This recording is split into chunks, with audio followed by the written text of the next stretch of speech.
Why? A whole Gen Z like me enjoyed you and your mother, or more I tried. You get luck say my mama taught me respect, I forbid you and your mother.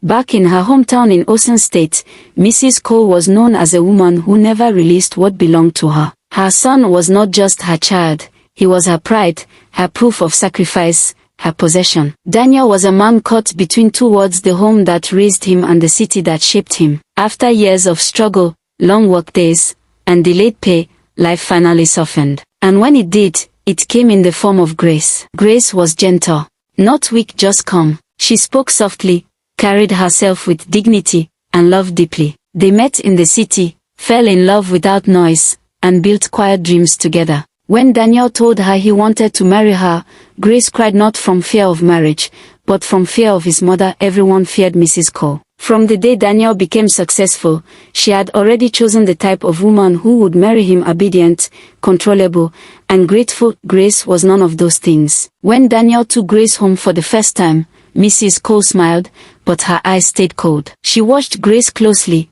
measuring her with silent judgment. That night, she spoke plainly. "This is not the wife for you." Daniel refused to listen against his mother's wishes. He paid Grace's bride price, married her quietly, and took her back to Lagos. Their home was small, but it was warm. Love lived there. Respect lived there. Laughter returned after long days, but Mrs. Cole did not stay away. She visited often, sometimes announced, sometimes not. Each visit carried tension Grace could not explain. Nothing Grace did was ever enough. Her cooking was questioned. Her silence was misread. Her kindness was mistaken for pride. Mrs. Cole spoke in half sentences and sharp looks, planting discomfort everywhere. Grace endured it quietly. She spoke to her husband carefully, never raising her voice, never exaggerating. Daniel listened, but each time he begged her to be patient. "She's my mother," he would say. "She will change." She never did. The house slowly became heavy. Peace became rare. Grace started losing herself silently, deeply. One night, after another visit that ended in tears, Grace made a decision she never imagined making. She asked for a divorce. When Mrs. Cole heard the news, she did not cry. She smiled. She pressured her son until his resistance broke. Daniel did not want to sign the papers, but pressure bends even strong men. The marriage ended quietly, no celebration, no shouting, just loss. Grace left Lagos with her dignity intact and her heart bruised. Mrs. Cole wasted no time. This time, she chose the wife herself. Her name was Mira. Mira was everything Mrs. Cole claimed she wanted: confident, fashionable, educated, and successful. She owned a fashion store in the city called B&B Closet, always busy, always polished. Mrs. Cole praised her openly. They paid her bride price proudly, believing they had corrected their mistake. At first, everything looked perfect. Then Mira began to show herself.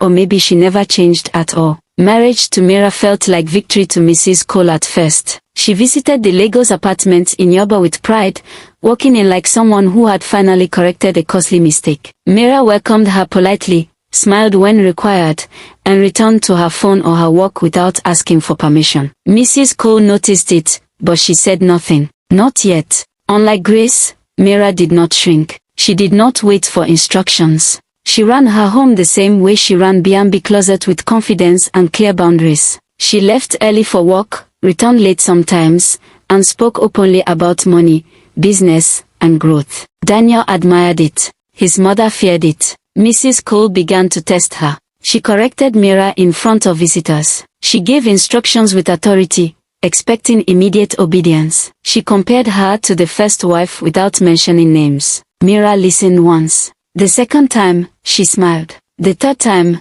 she responded, "Please don't talk to me like that." It shocked Mrs. Cole. That was when the love she claimed to have for Mira began to crack. Mrs. Cole complained to Daniel constantly. She said Mira was proud. She said Mira was disrespectful. She said no wife should earn more than her husband or speak so freely. Slowly, the complaint changed direction. Mrs. Cole demanded control. She must stop working, she said one night. A woman who earns more than her husband will ruin her home. Daniel hesitated, but pressure has a way of wearing men down. When he finally spoke to Mira, his voice lacked conviction. "Mira, maybe you should take a break from work." Mira laughed, not because it was funny, but because she couldn't believe what she was hearing. "Over my dead body," she said calmly. I built my life before this marriage. The argument that followed did not end quietly. Mira made it clear she was done tolerating interference. She told Daniel his mother had crossed too many lines. She gave him an ultimatum: 48 hours, your mother must leave this house. Daniel felt insulted. To him, it was disrespect. To Mira, it was survival.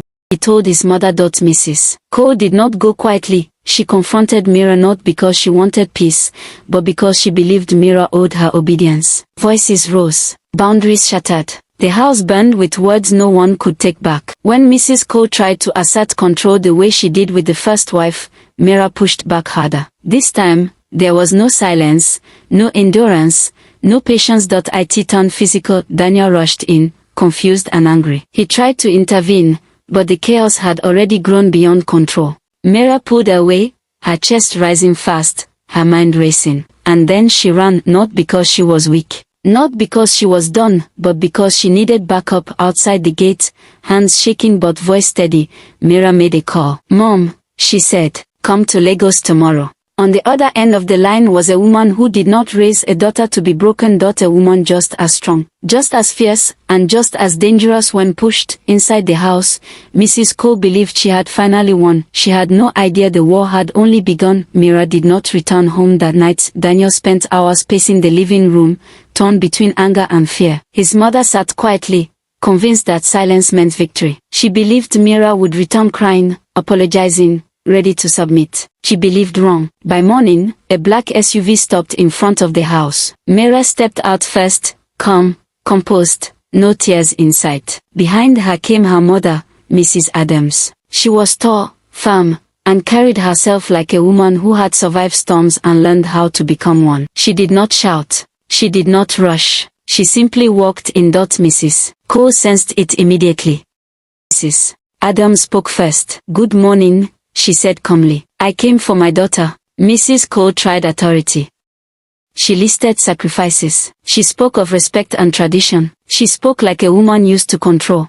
Mrs. Adams listened without interruption. When she finally spoke, her voice was low but heavy. You raised your son. I raised my daughter. Marriage does not cancel her existence. The room froze. Mrs. Cole tried to order Mira again. Mira did not respond. She stood behind her mother. That was when Mrs. Adams drew the line. No woman leaves her father's house to become a punching bag for another woman's pride. Daniel tried to speak, but words failed him. For the first time, he saw clearly what silence had cost him. The argument grew hotter. Two mothers, two beliefs, two egos. The air was thick with years of resentment and entitlement. Neighbors gathered outside, drawn by raised voices and slammed doors. This was no longer a family matter. It was a reckoning. Mrs. Adams did not fight with hands. She fought with truth. She reminded Mrs. Cole that love cannot grow where control lives, that obedience forced is not respect, that a home built on fear will always collapse. Then she turned to her daughter.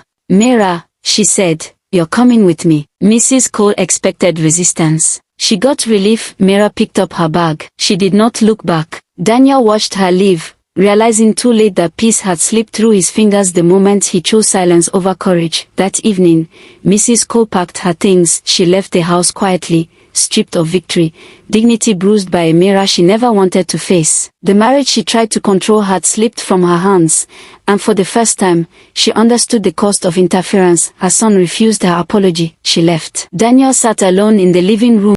Marriage is not a competition between women, and love cannot survive where authority replaces understanding. Silence, when injustice is happening, is not peace, it is permission. A wife is not property. She is a partner. And a man who does not protect his home will eventually sit alone inside it. Families thrive when boundaries are respected, when mothers bless instead of battle, and when men choose courage over convenience. Because no matter how strong a house looks from the outside, once peace is chased away, everything else follows. Control breaks homes. Wisdom builds them.